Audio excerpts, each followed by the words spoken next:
की थी। आज का जो काम है हमारे पास वो है एनपीसी। ठीक है, एनपीसी का फुल स्टैंड फॉर्म बताऊं तो हमारे पास आता है नॉन प्लेयर कंट्रोलर, यानी कि इसको हम कोई भी बंदा कंट्रोल नहीं करेगा, ये खुद ब खुद ही वर्किंग करेगा। ठीक है, यानी कि हम इसको एक पर्सपेक्टिव दे देंगे कि आपने यहाँ से यहाँ मूव करना है, तो वो क्या करेगा, उसके इन बिटवीन जो है वो मूव करता जाएगा। ठीक है, अब हम उसको समझते हैं कि ये वर्किंग कैसे होगी। ठीक है, अगर मेरे पास एक छोटा सा प्लेटफॉर्म है, यहाँ पे एक जो है वो ग्राउंड है, ये ग्राउंड है। ठीक है, अगर ये ग्राउंड है मेरे पास और इसके ऊपर मैं अपने एनिमी को रखता हूँ। ठीक है, ये मेरे पास एक एनिमी है। ठीक है, तो ये एनिमी मैं इसको चाह रहा हूँ कि ये जो है राइट साइड पे मूव करे, और राइट साइड पे मूव करने के बाद वो देखे यहाँ पे कि यहाँ पे एंड हो रही है हमारी ग्राउंड। ठीक है, जैसे ही हमारी ग्राउंड एंड हो जाए तो वो क्या करे, यहाँ से फ्लिप करे, यानी कि रोटेशन करे, इसका फेस जो है वो इस तरफ मूव हो जाए और वो इस तरफ को चलने लग जाए, यानी कि लेफ्ट साइड पर चलने लग जाए। यहाँ पे आए और फिर से क्या करे, यहाँ पे देखे कि यहाँ पे आके उसने देखा कि यहाँ पे आगे ग्राउंड खत्म हो रही है, फिर से मूव करे, फिर से रोटेट करे, यानी कि इसके ऊपर वो जो है वो राइट टू लेफ्ट या लेफ्ट टू राइट जो है वो मूव करता रहे। ठीक है, जो साइमल्टेनियसली ये कोड जो अगर हम लिखेंगे, जो भी हम लिखेंगे इसके बाद कोड, वो ये वर्किंग करेगा कि वो किसी भी ग्राउंड के ऊपर अब एप्लीकेबल होगा। यानी कि हम पहले लिखते थे कि हमने एक ग्राउंड बनाई, ठीक है, ग्राउंड के ऊपर हमने एक करेक्टर को छोड़ दिया, वो सिर्फ उसी ग्राउंड पे था, क्योंकि हम उसको यहाँ पे कभी वो लर्प से कर रहे थे। लर्प में क्या था कि हम 2 पॉइंट दे देते थे, स्टार्ट और एंड, तो वो इसके दरमियान जो है वो मूव करता रहता था। लेकिन वो ये था कि फिर हमें अगर किसी और एक ये वाली दीवार है, यानी कि एक ये वाला ग्राउंड आ जाता है, अगर हम एक और ग्राउंड पे ले जाते हैं वो उससे छोटा है, फिर हमें क्या करना पड़ता था, इस पॉइंट्स को दोबारा इधर करके रखना पड़ता था और करेक्टर को इधर, जिसकी वजह से फिर वो इसके बिटवीन जो है वो मूव करता। तो हमने उस चीज से जान छुड़ाने के लिए हम एक ऐसा लाइन ऑफ कोड लिखेंगे जिसमें क्या होगा, हमारा जो एनिमी होगा उसको हम कहीं किसी भी जो है ग्राउंड के प्लेटफॉर्म पे या किसी भी टाइल के ऊपर रखेंगे, तो वो उसके हिसाब से अपने आप को खुद ब खुद ही मैनेज कर लेगा, हमें कोई जो है वो स्क्रिप्ट के अंदर चेंजेस नहीं करनी पड़ेंगी। तो अब मैंने क्या किया, मैंने यहाँ पे स्क्रिप्ट एक बना के रखी है। ठीक है, ताकि टाइम बच सके। तो यहाँ पे एनिमी का हम कैसे बनाते थे, ये मैं अपने एनिमी दोबारा बता देता हूँ। ये मैंने एक एनिमी क्रिएट किया हुआ है, एनिमी एज सच मेरे पास इमेज नहीं थी, तो मैं क्या करता हूँ, यहाँ पे मैंने एक इमेज अप्लाई किया। अब हम क्या करते हैं, दोबारा से एक एनिमी क्रिएट कर लेते हैं और उस पर हम स्क्रिप्ट लगा के इसको चेक करते हैं। ठीक है, तो यहाँ पे मैं क्या करूँगा, एक कंपोनेंट ऐड कर लेता हूँ, बल्कि मैं एक नेट से उठा लेता हूँ। ठीक है, नेट पे मैं जाता हूँ, यहाँ पे गया और यहाँ पे मैं इमेज लिखता हूँ, प्लेयर एनिमी 2D इमेज। ठीक है, यहाँ से हम नेट से उठा लेते हैं। तो यहाँ पे गया मैं, यहाँ पे ये काफ़ी ज़्यादा है हमारे पास। हम क्या करते हैं, ये वॉरियर से ही लग रहा है, इसको उठा लेते हैं, ये बल्कि ये वाला उठाते हैं, सही है। ठीक है, इसमें आपने ध्यान रखना है कि आपकी जो इमेज हो ना, पीएनजी हो, पीएनजी इमेज कौन सी होती है, ये सारी जो है हमारे पास जो इमेजेस हैं वो हमारे पास पीएनजी नहीं है। ठीक है, क्योंकि इसका बैकग्राउंड है, जब इमेज पीएनजी होती है तो उसका बैकग्राउंड रिमूव हो जाता है। ठीक है, यानी कि उसका बैकग्राउंड नहीं होता हमारे पास। तो ये इमेज है, मैं ये सिलेक्ट करता हूँ, मैं इसका राइट क्लिक करता हूँ, सेव इमेज करता हूँ। तो सेव इमेज जैसे ही मैं करता हूँ तो यहाँ पे उसने दिखा दिया कि ये जो है, इसका जो सेव एज अ टाइप है वो है पीएनजी। ठीक है, तो मैं यहाँ पे इसको एनिमी इमेज के नाम से सेव कर लेता हूँ। ठीक है, यहाँ पे वो कह रहा है ये रहा। ठीक है, अब मैं इसको सिंपल यहीं से ड्रैग करूंगा, अपने यूनिटी में जाऊंगा और यहाँ पे जाके माई एसेट्स के अंदर रख दूंगा। ठीक है, तो मेरे पास ये इमेज आ गई। ठीक है, इमेज आने के बाद हमने इसको स्प्राइट में कन्वर्ट करना होता है। ठीक है, वो ऑलरेडी जब भी हम 2D का प्लेटफॉर्म यूज कर रहे हैं तो वो स्प्राइट में खुद ब खुद ही जो है वो कन्वर्ट कर देता है, तो वो हमें करने की जरूरत नहीं है। बाय डिफॉल्ट हमें फिल्टर मोड इसका चेंज करना पड़ता है। ठीक है, तो वो हम 0.2 नो फिल्टर कर देंगे। ठीक है, जिसकी वजह से हमारी क्लैरिटी आ जाएगी थोड़ी सी। अब यहाँ पे इशू ये आ रहा है कि ये पीएनजी में तो है लेकिन इसका बैकग्राउंड अभी भी रिमूव नहीं है। ठीक है, इसका फॉर्मेट पीएनजी है। तो हम क्या करेंगे, ऑनलाइन इमेज बैकग्राउंड रिमूवर देखेंगे और ये स्टार्ट पे आ गया, रिमूव डॉट बीजी के नाम से है। ठीक है, इसके ऊपर सिंपल हम अपना जो है वो ड्रैग एंड ड्रॉप करेंगे हमारी इमेज को, तो वो क्या करेगा, उसका बैकग्राउंड जो है वो रिमूव करके हमें दे देगा। तो ये मैंने किया और उसने क्या किया, ये पूरा जो है वो रिमूव कर दिया। थोड़ी सी उसने क्वालिटी गिरा दी लेकिन हमें कोई फर्क नहीं पड़ता क्योंकि हम जो ट्रायल वर्जन के लिए यूज़ कर रहे हैं। अब मैं इसके ऊपर जाता हूँ, यहाँ पे इसको रीनेम नहीं करूँगा, मैं इसी के ऊपर सेव करूँगा, ऑलरेडी पे रिप्लेस कर दूंगा। ठीक है, और इसको मैं पकड़ के हमारे यूनिटी में डाल देता हूँ। ठीक है, तो जैसे ही मैंने इसको डाला तो ये देखो यहाँ पे इसके बैक साइड पे यानी कि इसका बैकग्राउंड ब्लैक हो गया। ठीक है, यानी कि वो रिमूव हो चुका है। तो हम क्या करेंगे, इसको सिंपल हायरार्की में ड्रैग एंड ड्रॉप करेंगे, तो ये हमारे पास हमारा एनिमी आ गया। ठीक है, अब हमारे पास हमने जैसे पढ़ा था कि जैसे हमारे पास 2D का काम है, तो 2D में हमारे पास लेयर्स होती हैं। अब अगर मैं इसको इधर रखता हूँ तो वो उसके बैक साइड पे जा रहा है, तो मैं इसकी लेयर ऑर्डर अप कर दूंगा।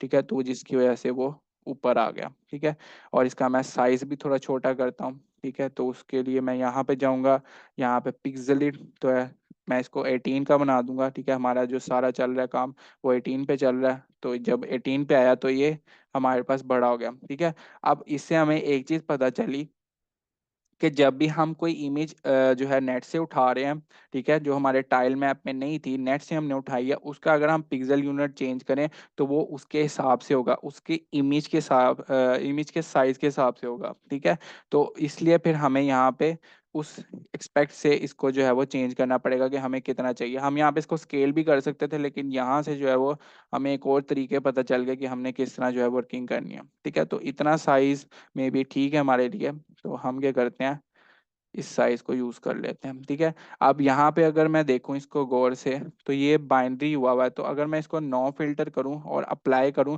तो इसकी जो शार्पनेस है वो थोड़ी सी इंक्रीज हो जाती है। ठीक है, तो वो हमें ये जो छोटी सी सेटिंग है हमें ये करनी पड़ती है स्टार्ट पे, जब हम 2D का कोई भी एसेट यूज कर रहे हैं। तो इसका पहला हमने टेक्सचर टाइप देखनी है, और दूसरा हमने इसका फिल्टर देखना है कि इसका पॉइंट नो फिल्टर हो। ठीक है, यानी कि हमारे पास कोई फिल्टर ना लगाओ जिसकी वजह से इसकी क्लैरिटी जो है ना वो हमें नजर नहीं आती सही। तो अब हम क्या करेंगे, इसको यहाँ पे रखते हैं, और यहाँ पे रखने के बाद इसको हल्का सा स्केल भी कर लेते हैं। स्केल पे गया, स्केल टू से भी आप छोटा कर सकते हो, यहाँ से इस तरह करके हम जो है इसको थोड़ा सा छोटा कर लेंगे। ठीक है, तो ये हमारे पास आ गया हमारा प्लेयर, और सॉरी एनिमी। ठीक है, तो यहाँ पे इसको मैं नाम भी चेंज कर देता हूँ एनिमी 2 के नाम से, एनिमी 2। ठीक है, अब हम क्या करेंगे, नेक्स्ट हमारा काम जो है एनिमी का, यहाँ पे इसको सेंटर में करके प्लेस कर देते हैं। ठीक है, और इसको हम क्या करते हैं 0 0 से। अच्छा, तो अब हमारे पास नेक्स्ट काम है इस पे कोलिजन लगाना, यानी कि कोलाइडर हम लगाते थे नॉर्मल हमारे पास गेम ऑब्जेक्ट्स जो होते थे। तो हम क्या करेंगे, ऐड कंपोनेंट पे जाएंगे, 2D बॉक्स कोलाइडर, जितने भी कोलाइडर हमारे पास 2D के हैं, जिनके आगे 2D लिखा है वो 2D में यूज होंगे, और जिनके आगे कुछ भी नहीं लिखा वो 3D में यूज होंगे। ठीक है, तो मैं यहाँ पे बॉक्स कोलाइडर डालता हूँ 2D का। अब ये काफी इसका साइज जो है वो बढ़ा जा रहा है, तो मैं इसको यहाँ से कम करूंगा इसका ऑफसेट से। ठीक है, तो ऑफसेट से मैं इसको पहले इसका चेंज करता हूँ, यहाँ से इसकी स्केलिंग जो है वो छोटी करता हूँ, और उसके हिसाब से इसको एडजस्ट कर लेता हूँ। ठीक है, तो ये मेरे पास जो है मेरा एडजस्ट हो गया। ठीक है, तो अब हमारे पास नेक्स्ट वर्किंग क्या है, नेक्स्ट वर्किंग हमने जैसे बात की कि हमारा जो प्लेयर है एनिमी है वो यहाँ पे आ चुका है। ठीक है, अब हमने उसको मूव करवाना है राइट। राइट जाने के बाद वो क्या चेक करेगा कि हमारा ग्राउंड खत्म हो गया, तो ठीक है। आपने क्या करना है, रोटेट करना है 180 पे, और रोटेट करके आपने जो है वो लेफ्ट की तरफ मूव करना है। और जब वो लेफ्ट की तरफ मूव करेगा तो आपने ये करना है, वहां पे भी जाके ग्राउंड को चेक करना है, और फिर राइट की तरफ मूव करना है। इस तरह आपने जो है वो उसकी मूवमेंट देनी है। ठीक है, अब हम क्या करेंगे, हम इस पे स्क्रिप्ट को अप्लाई करेंगे। तो अब मैंने स्क्रिप्ट बनाई हुई है, हम स्क्रिप्ट को देखते हैं। स्क्रिप्ट को मैंने अप्लाई कर दिया, और मैं क्या करता हूँ, इसको हमारे जो दूसरा एनिमी है इसको बंद कर देता हूँ।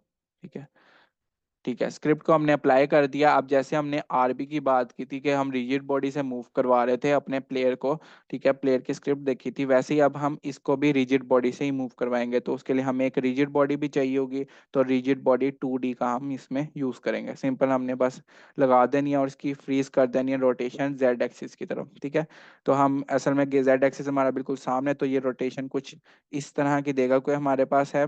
यहाँ पे मैं समझा देता हूँ कि हमारे पास अभी जो है हम 2D में काम कर रहे हैं, तो 2D में हमारे पास क्या होता है, एक होता है हमारे पास y और एक होता है x। ठीक है, z जो होता है, अगर हम 3D की बात करें तो z इस तरह आता है। ठीक है, तो z इस तरह आता है, अगर हम z को रिमूव कर दें तो हमारा व्यू पोर्ट जो है, यानी कि जैसे हम गेम को देख रहे हैं वो इस तरह करके है। ठीक है, यानी कि z जो होगा वो बिल्कुल सामने की तरफ होगा इसके।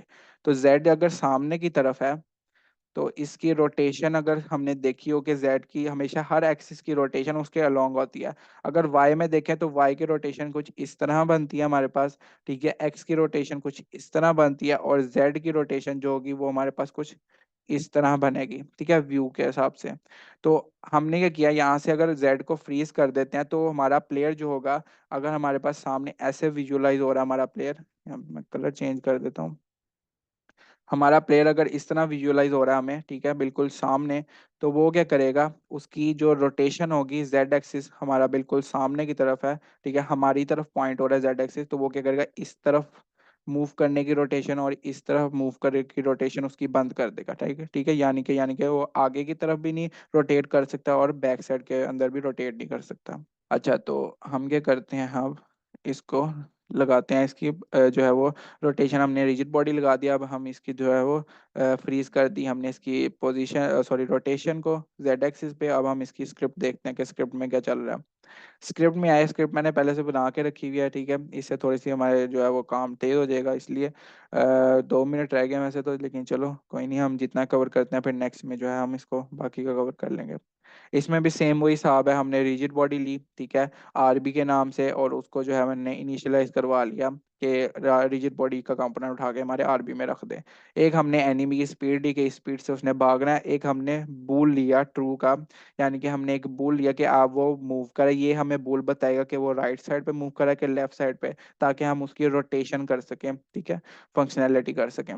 तो हम अपडेट के अंदर आते हैं, हमने कहा मूविंग राइट, ठीक है, हमने इसको ट्रू रखा हुआ है, यानी कि ये अभी ट्रू है, इफ की कंडीशन चल जाएगी, ठीक है। अगर हम यहाँ पे साथ एक्सक्लेमेशन लगा देते इसका मतलब था फॉल्स, ठीक है।